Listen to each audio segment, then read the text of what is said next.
আসসালামু আলাইকুম। সবার আগে বাছাই করা 10টি আন্তর্জাতিক খবর জানিয়ে দেব। প্রথমেই থাকছে শিরোনাম। তবে তার আগে অনুরোধ থাকবে ভিডিওটিতে একটি লাইক দিবেন।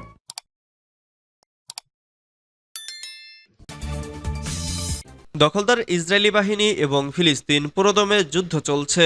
আমাদের হাতে এসেছে সর্বশেষ ভয়ঙ্কর সব আপডেট আন্তর্জাতিক সংবাদ। প্রথমেই জানিয়ে দেব সংবাদ শিরোনাম। গাজায় ঘুমন্ত ফিলিস্তিনিদের ওপর ইসরায়েলের বর্বর হামলা, নিহত 40। এরপর জানিয়ে দেব পারমাণবিক অস্ত্রের সংখ্যা বাড়াবে উত্তর কোরিয়া, বলেছেন কিম জং উন। এদিকে সিরিয়ায় ইসরায়েলের ক্ষেপণাস্ত্র হামলা, নিহত 18। এরপর জানিয়ে দিব যুক্তরাষ্ট্রের নির্বাচনে গোপনে হস্তক্ষেপ করছে রাশিয়া।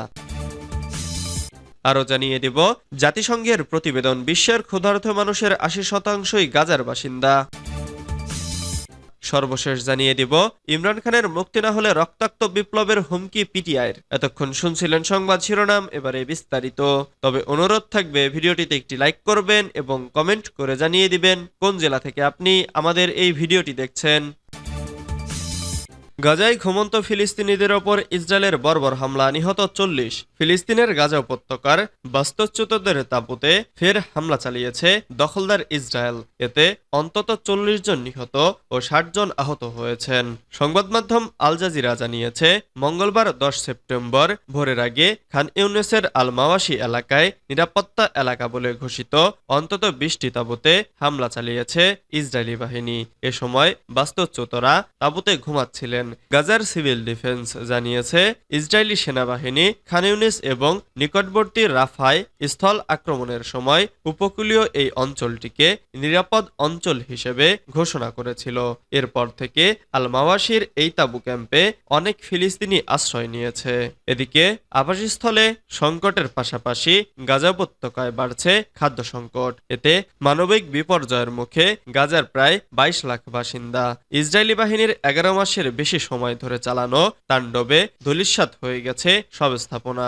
উপত্যকাটি পরিণত হয়েছে কংক্রিটের ধ্বংসস্তূপে। ঘরবাড়ি সব হারিয়ে গাজার এ প্রান্ত থেকে ও প্রান্ত নিরন্তর ছুটে চলছে বাস্তুচ্যুত ফিলিস্তিনিরা। জাতিসংঘের বিশ্ব খাদ্য সংস্থার তথ্যমতে এসব মানুষের জরুরি ভিত্তিতে খাদ্য সহায়তা প্রয়োজন, কিন্তু ইসরায়েলের অব্যাহত হামলা ও অবরোধের কারণে সহায়তা পৌঁছানো ক্রমে কঠিন হয়ে পড়েছে। পারমাণবিক অস্ত্রের সংখ্যা বাড়াবে উত্তর কোরিয়া, বলেছেন কিম জং উন। উত্তর কোরিয়া এখন পারমাণবিক অস্ত্রের সংখ্যা দ্রুত গতিতে বাড়াতে চায় বলে জানিয়েছেন দেশটির সর্বোচ্চ নেতা কিম জং উন। সোমবার উত্তর কোরিয়ার প্রতিষ্ঠা বার্ষিকী উপলক্ষে দেয়া এক ভাষণে একথা জানান কিম জং উন। উত্তর কোরিয়ার রাষ্ট্রীয় গণমাধ্যম কেসিএনের তথ্য অনুযায়ী ভাষণে কিম জং উন বলেছেন উত্তর কোরিয়াকে আরও সর্বতোভাবে তার পারমাণবিক সক্ষমতা প্রস্তুত করতে হবে। এজন্য তারা একটি পারমাণবিক শক্তি নির্মাণ নীতি বাস্তবায়ন করেছেন। একই সাথে রাষ্ট্রের নিরাপত্তার অধিকার নিশ্চিত করার জন্য যে কোনো সময় এটি সঠিকভাবে ব্যবহার করার প্রস্তুতি নিতে হবে। তিনি আরো বলেন, যুক্তরাষ্ট্র ও তার অনুসারীদের সৃষ্ট বিভিন্ন হুমকি মোকাবেলার জন্য তার দেশের একটি শক্তিশালী সামরিক উপস্থিতি প্রয়োজন। সিরিয়ায় ইসরায়েলের ক্ষেপণাস্ত্র হামলা, নিহত 18। সিরিয়ার মধ্যাঞ্চলে একাধিক সামরিক স্থাপনায় দখলদার ইসরায়েলি বাহিনীর ক্ষেপণাস্ত্র হামলায় অন্তত 18 জন নিহত হয়েছেন।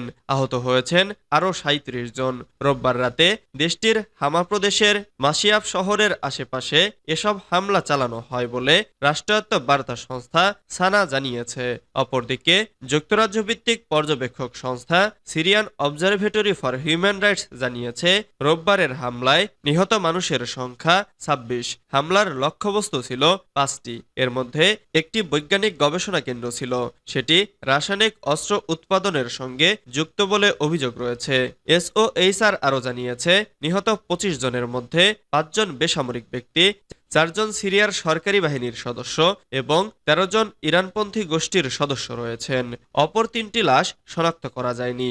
রোববারের হামলা নিয়ে বিদেশি গণমাধ্যমের প্রতিবেদন নিয়ে কোনো মন্তব্য করতে রাজি হয়নি ইসরায়েলের সেনাবাহিনী। তবে এ হামলাকে নির্লজ্জ আগ্রাসন বলে সমালোচনা করেছে সিরিয়ার পররাষ্ট্র মন্ত্রণালয়। আর ইরানের পররাষ্ট্র মন্ত্রণালয়ের ভাষ্য মতে এই হামলা অপরাধমূলক আক্রমণ। গত কয়েক বছরে সিরিয়ায় কয়েকশত হামলা চালানোর কথা স্বীকার করেছে ইসরায়েল। দেশটির দাবি, সিরিয়ায় অবস্থিত ইরান সংশ্লিষ্ট লক্ষ্যবস্তুতে এসব হামলা চালানো হয়েছে। গত বছরের অক্টোবরে গাজা যুদ্ধ শুরুর পর সিরিয়ায় এসব হামলা বাড়িয়েছে ইসরায়েল। যুক্তরাষ্ট্রের নির্বাচনে গোপনে হস্তক্ষেপ করছে রাশিয়া।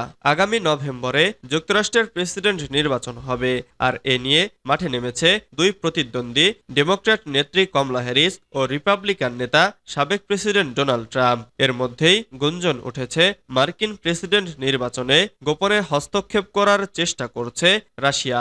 গত 6 সেপ্টেম্বর শুক্রবার মার্কিন গোয়েন্দা বিভাগের এক জ্যেষ্ঠ কর্মকর্তা সংবাদ সম্মেলনে বলেন, প্রেসিডেন্ট নির্বাচনের আগে ভোটারদের ওপর প্রভাব ফেলতে চাইছে রাশিয়া। এজন্য তারা এরই মধ্যে সোশ্যাল মিডিয়া ব্যক্তিত্বদের কাজে লাগানো শুরু করেছে। এটি রাশিয়ার বহুল প্রচলিত পন্থা। জ্যেষ্ঠ ওই গোয়েন্দা কর্মকর্তার বরাত দিয়ে রয়টার্সের প্রতিবেদনে বলা হয়েছে, এক্ষেত্রে মনস্তাত্ত্বিক একটা খেলা খেলে রাশিয়া। বিভিন্ন বার্তা ছড়িয়ে দেওয়া হয় সামাজিক যোগাযোগ মাধ্যমে। এতে মার্কিনীদের মধ্যে ক্ষোভ বেড়ে যায়, সামাজিক ভাঙন শুরু হয় এবং সরকারের বিরুদ্ধে নিরাপত্তা ইস্যুতে বিভিন্ন প্রশ্ন আসতে থাকে। এর আগে গত জুলাইও এমন কথাই বলেছিলেন আরেক গোয়েন্দা কর্মকর্তা। তিনি তখন রয়টার্সকে বলেন, আমরা এ ধরনের কৌশল দমাতে কাজ করছি। আমাদের দেশের মানুষদের বুঝতে হবে, তারা অনলাইনে যা পড়ছে তা বাইরের দেশের প্রচারণা হতে পারে। এসব প্রচারণায় শুধু বিদেশিরা যুক্ত থাকবেন এমন নয়, এতে মার্কিন নাগরিকও জড়িত থাকতে পারেন। ভয়েস অব আমেরিকার প্রতিবেদনে বলা হয়েছে, গত 4 সেপ্টেম্বর বাইডেন প্রশাসন রাশিয়ার বিরুদ্ধে মার্কিন প্রেসিডেন্ট নির্বাচনে প্রভাবিত করার ব্যাপক প্রচেষ্টার অভিযোগ এনেছে। দেশটির অ্যাটর্নি জেনারেল মেরিক গারল্যান্ড বলেন, রাশিয়ার রাষ্ট্রীয় মিডিয়া ব্যবহার করে আমেরিকান ইনফ্লুয়েন্সারদের মাধ্যমে ভুয়া তথ্য এবং প্রোপাগান্ডা ছড়ানোর প্রচেষ্টার পটভূমিতে বিভিন্ন পদক্ষেপও নেওয়া হয়েছে। জাতিসংঘের প্রতিবেদন, বিশ্বের ক্ষুধার্ত মানুষের 80%ই গাজার বাসিন্দা। গত 7 অক্টোবর থেকেই গাজায় অমানবিক আক্রমণ চালিয়ে যাচ্ছে দখলদার ইসরায়েলি বাহিনী। শুধু হামলা করেই ক্ষান্ত হয়নি, পুরো উপত্যকাটিকে অবরুদ্ধ করেও রেখেছে তারা। সেনাদের নৃশংস হত্যাকাণ্ড থেকে রেহাই পাচ্ছে না শিশুরাও। ইসরায়েলি বাহিনীর লাগাতার হামলায় চরম মানবিক সংকটও সৃষ্টি হয়েছে গাজায়। বোমাবর্ষণের কারণে ধ্বংসস্তূপে পরিণত হয়েছে পুরো গাজা। একইভাবে পাল্লা দিয়ে বাড়ছে ক্ষুধার্ত মানুষের তালিকা। জাতিসংঘ জানিয়েছে, বিশ্বের ক্ষুধার্ত মানুষের 80%ই গাজার বাসিন্দা। সম্প্রতি জাতিসংঘের খাদ্য অধিকার বিষয়ক বিশেষ প্রতিবেদক মাইকেল ফাখরি এ তথ্য জানিয়েছেন। প্রতিবেদনে বলা হয়েছে, দেশটির উপকূলীয় অঞ্চলে 23 লাখ মানুষের বাস, যারা ভয়াবহ দুর্ভিক্ষ ও বিপর্যয়কর ক্ষুধার মুখোমুখি অবস্থার মধ্য দিয়ে যাচ্ছেন। জাতিসংঘের বিশেষজ্ঞরা বলছেন, গাজার প্রত্যেক মানুষই এখন ক্ষুধার্ত। তাদের মধ্যে 4 ভাগের 1 ভাগ মানুষ অনাহারে রয়েছেন। ফাখরি বলেছেন, যুদ্ধের ইতিহাসে এরকম দ্রুত গতিতে কোনো জাতি দুর্ভিক্ষ ও ক্ষুধাপীড়িত হওয়ার রেকর্ড নেই। এ অঞ্চলে 23 লাখ ফিলিস্তিনির দুর্ভিক্ষ পীড়িত হওয়ার ঘটনা নজিরবিহীন বলে মন্তব্য করেছেন তিনি। 76 বছর আগে অবৈধ ইসরায়েল প্রতিষ্ঠার থেকে ফিলিস্তিনি জনগণের বিরুদ্ধে ইচ্ছাকৃতভাবে দুর্ভিক্ষ চাপিয়ে দেওয়া হয়েছে। ওই সময় থেকেই ফিলিস্তিনি জনগণকে বাস্তুচ্যুত করার ইতিহাস শুরু হয়। তারপর থেকে ইসরায়েল ফিলিস্তিনি জনগণকে ক্ষুধার্ত রাখার নীতির দিকে ঝুঁকেছে বলে জাতিসংঘের ওই প্রতিবেদক উল্লেখ করেছেন। ইমরান খানের মুক্তি না হলে রক্তাক্ত বিপ্লবের হুমকি পিটিআইয়ের। পাকিস্তানের সাবেক প্রধানমন্ত্রী ইমরান খানের মুক্তির দাবিতে তার দল তেহরিকি ইনসাফ সরকারকে 2 সপ্তাহের আলটিমেটাম দিয়েছে।